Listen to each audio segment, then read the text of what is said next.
Bonjour, je fais une vidéo assez spontanée pour vous parler de mon accompagnement individuel sur plusieurs mois que je relance en ce moment.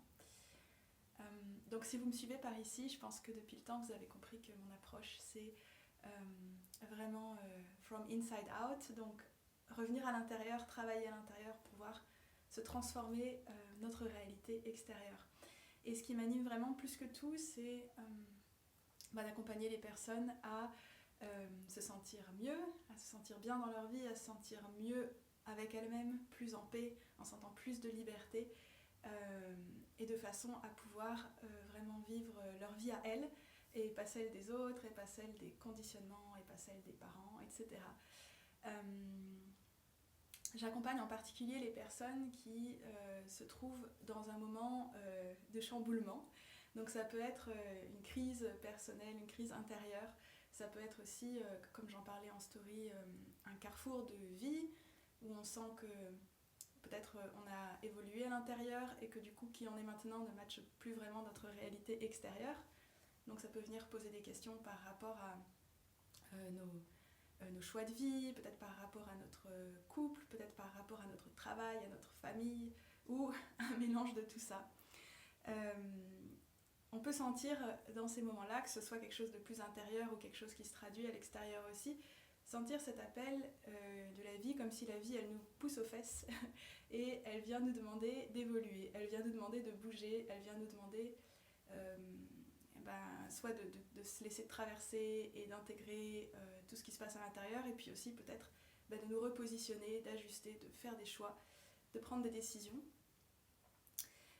pour nous réaligner. Et ça c'est pas forcément facile, bien évidemment, souvent il y a beaucoup d'enjeux, on peut avoir l'impression que c'est des choses qui vont être lourdes de conséquences, que c'est des choix qui vont être impactants. On peut sentir un élan très fort vers une nouvelle direction et en même temps avoir peur.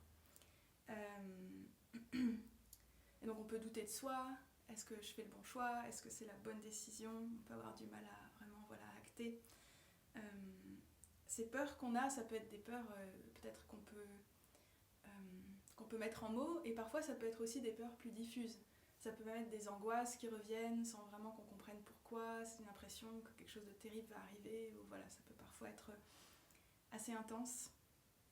Le corps aussi, dans ces moments-là, peut s'exprimer, on peut avoir des symptômes qui arrivent ou des vieux symptômes qui reviennent, voilà, ça peut être aussi challengeant à ce niveau physique. On peut ressentir aussi peut-être parfois même de la dépression ou une forme de tristesse ou de négativité, vraiment on peut se sentir dans une crise existentielle. Ce qui caractérise aussi ces moments de transition qu'on traverse, c'est assez souvent des conflits intérieurs, je ne sais pas si ça vous parle. J'ai envie de ça et puis en même temps de cette autre chose, mais j'ai l'impression que ces deux choses-là elles ne sont pas compatibles. Y a ce à quoi mon cœur aspire, mais je sens que c'est pas réaliste. Par exemple, j'ai envie de vivre d'un métier passion et j'ai l'impression que ça va pas me rapporter d'argent, que je vais pas en vivre. Je veux vivre à la fois dans la nature et puis la ville me manque ou j'aime voyager, bouger, découvrir de nouvelles choses et en même temps je sens un besoin de m'enraciner et ainsi de suite. Donc dans tous ces moments-là, en fait, dans tout ce qui se passe tout autour de ces moments un peu charnières et chamboulants, il y a à la fois les enjeux actuels, il y a ce qui se passe concrètement, ce que la vie m'envoie, ce qui se passe pour moi, les décisions que je dois prendre, les personnes autour de moi et comment je me positionne par rapport à elles. Donc il y a ce qui se passe maintenant, mais il y a aussi ce qui était là avant en fait. Et ce qui était là avant, en grande partie finalement ça va conditionner ce que je vis maintenant. Ça va conditionner le regard que je porte en fait sur ma réalité de maintenant, ça va conditionner ce que je pense qui est possible et pas possible, ça va conditionner ma façon d'agir, ça conditionne en fait ma relation à moi, à l'autre et au monde.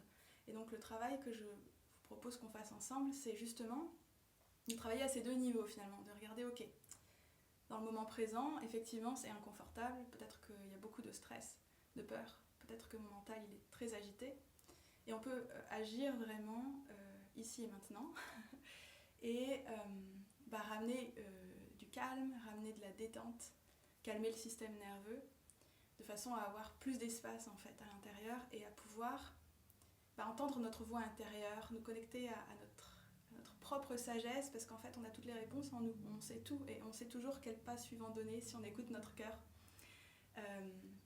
Donc ça c'est quelque chose qu'on fait, mais on peut aussi aller regarder finalement quels sont ces conditionnements qui sont à l'œuvre aussi, de façon à ce que les décisions qu'on va prendre, les choix qu'on va faire, ils vont être finalement de plus en plus l'expression des élans de notre âme, donc une expression authentique, plutôt qu'une simple réédition, répétition des idées du passé. Donc on vient travailler à ces deux niveaux parce que, à mon sens, le travail intérieur profond et la mise en lumière en fait de ce qui nous conditionne, c'est vraiment la seule vraie façon de conduire des changements durables en fait, d'avoir des transformations durables, d'installer une paix, un bien-être, un épanouissement réel et durable. Et donc,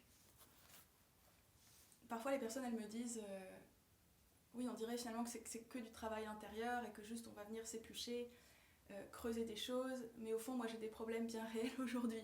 Et donc c'est important de comprendre que tout ce qu'on travaille à l'intérieur, en fait vraiment ça retentit sur notre vie extérieure. On va commencer à poser un regard différent sur les choses, on va faire des choix différents. Comme on aura guéri certaines choses en nous, la vie elle aura plus besoin de nous envoyer des situations qui se répétaient avant, parce qu'on avait ce besoin de libérer cette chose-là.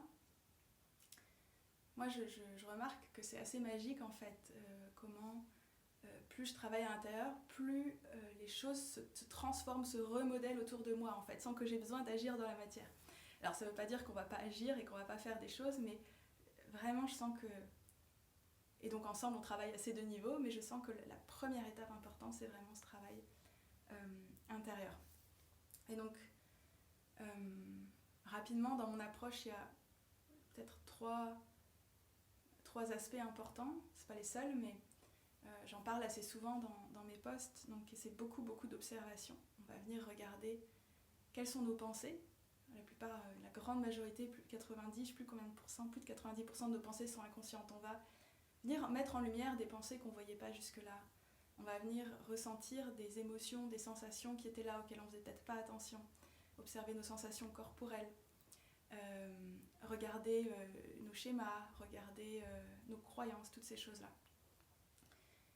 Ça, c'est le premier pilier, l'observation. Il y a aussi du travail vraiment avec le corps, et donc notamment avec le corps subtil, avec le corps énergétique dont je parlais dans mes deux dernières vidéos, parce que c'est vraiment, à mon sens, un moyen, un vecteur d'intégration et de guérison très puissant, très efficace. Et puis bien sûr le moment présent, donc vraiment pas forcément aller creuser, se perdre dans le passé quand c'est pas vraiment nécessaire, et plutôt regarder ok, mais qu'est-ce qui est là maintenant en fait, qu'est-ce qui est vrai pour moi aujourd'hui, ce qui s'est passé dans le passé c'est une chose, qu'est-ce qui m'en reste aujourd'hui en fait, qu'est-ce qui m'en reste physiquement par exemple, qu'est-ce que je sens dans mon corps, comment je me sens aujourd'hui. Et donc on n'a pas forcément toujours besoin d'aller voir l'histoire à nouveau. Parfois c'est important, parfois c'est nécessaire et il y a un espace pour ça aussi, mais quand c'est pas nécessaire, on va pas chercher pour chercher. Voilà, et que dire d'autre ? Je dirais que c'est aussi, peut-être comme vous l'aurez compris, vraiment une approche intégrative. On va pas forcément chercher à résoudre un problème après l'autre, même si bien sûr on peut, encore une fois, adresser des choses spécifiques dans la matière, mais il y a toujours cette remise en perspective dans un contexte plus global, de façon à ce que le travail qu'on fait, il ne vienne pas juste solutionner un problème, en sachant qu'après il y aura un autre problème, mais plutôt faire un travail de fond qui va agir partout, en fait, qui va vraiment rayonner dans toutes les sphères de notre vie. Donc c'est un accompagnement one-on-one, entre 4 et 5 mois, 8 séances espacées d'environ 15 jours, des séances de 90 minutes. J'offre des séances découvertes en ce moment, de 45 minutes à 1 heure. N'hésite pas, si ça t'intéresse, écris-moi un message et on peut se rencontrer et on peut en parler. Et si tu as des questions, n'hésite pas en commentaire.